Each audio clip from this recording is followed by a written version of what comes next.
श्रेया को गांव लौटे हुए 6 साल हो चुके थे। शहर की पढ़ाई पूरी करके वह अपनी नानी के बुलावे पर वापस अपने पैतृक गांव मोरगांव आई थी। गांव में सब कुछ वैसा ही था जैसे उसने छोड़ा था। सड़कों पर मिट्टी की महक, खेतों की हरियाली और दूर खड़ी वो पुरानी हवेली। लेकिन हवेली अब वीरान नहीं थी।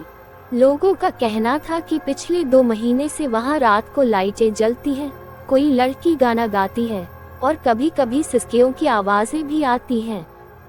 श्रेया को वो हवेली खास तौर पर खींचती थी क्योंकि वो और आरव, उसका पहला प्यार, वहीं मिला करते थे। आरव, उसकी यादें अब भी दिल में थी, लेकिन वो रहस्य जो उसकी मौत से जुड़ा था आज तक अनसुलझा था। किसी ने कहा था वो गांव छोड़कर चला गया, किसी ने कहा उसने आत्महत्या कर ली, लेकिन किसी को कुछ पक्का नहीं पता था। अब इतने सालों बाद हवेली में फिर हलचल शुरू हो गई थी। एक रात श्रेया अकेले हवेली के पास पहुंची। दरवाजा खुला हुआ था। अंदर कदम रखते ही उसे ठंडी हवा का झोंका लगा।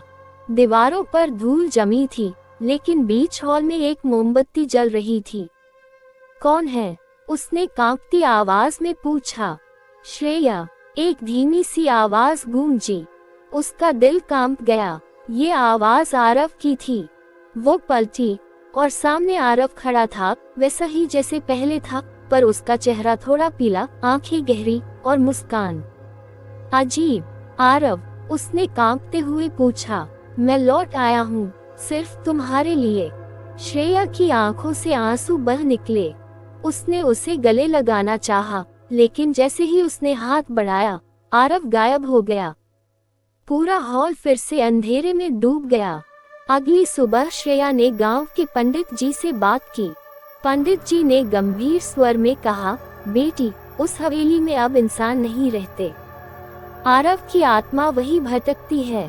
कहते हैं कि उसने तुम्हारे इंतजार में अपनी जान ले ली थी और अब वो लौट आया है, लेकिन इंसान बनकर नहीं। श्रेया ने यकीन नहीं किया। उसी रात वह फिर से हवेली गई। इस बार आरव वहीं बैठा था।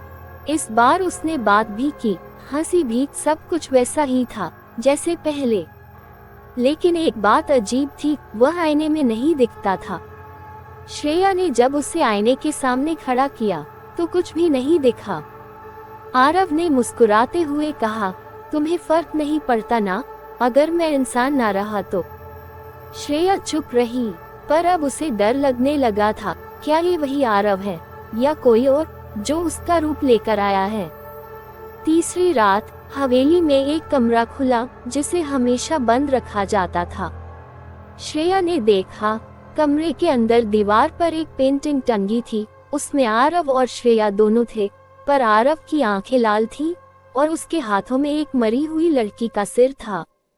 वो पीछे हटी, लेकिन पीछे से आरव ने दरवाजा बंद कर दिया।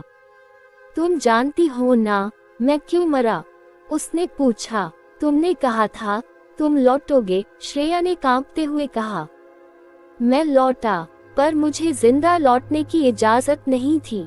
श्रेया अब सब समझ चुकी थी। हवेली सिर्फ एक जगह नहीं थी, ये एक बंधी हुई आत्माओं की कैद थी। और आरव सिर्फ उसका प्यार नहीं था, अब वो एक पिशाच आत्मा बन चुका था जो उसे हमेशा के लिए अपने साथ रखना चाहता था। तुम भी मेरे साथ चलो श्रेया, उसने कहा, हमेशा के लिए। मौत के पार श्रेया को अब 2 ही रास्ते दिखते थे, या तो वो भाग जाए, हमेशा के लिए गांव छोड़ दे, या अपने प्यार को मुक्ति दे। उसने गांव की सबसे बूढ़ी औरत दादी माहिरा से मदद ली।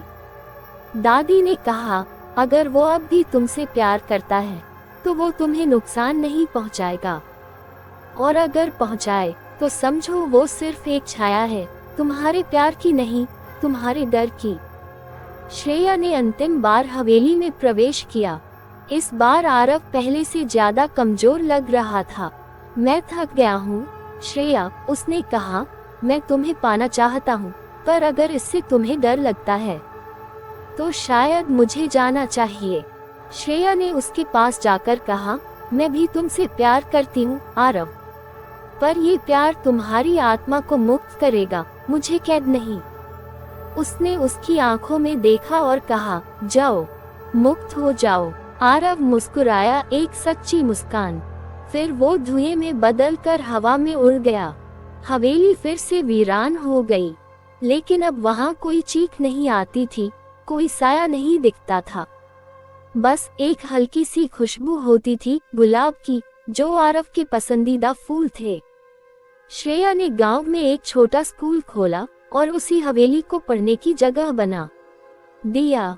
हवेली अब डर की जगह नहीं, प्रेम की निशानी बन गई थी।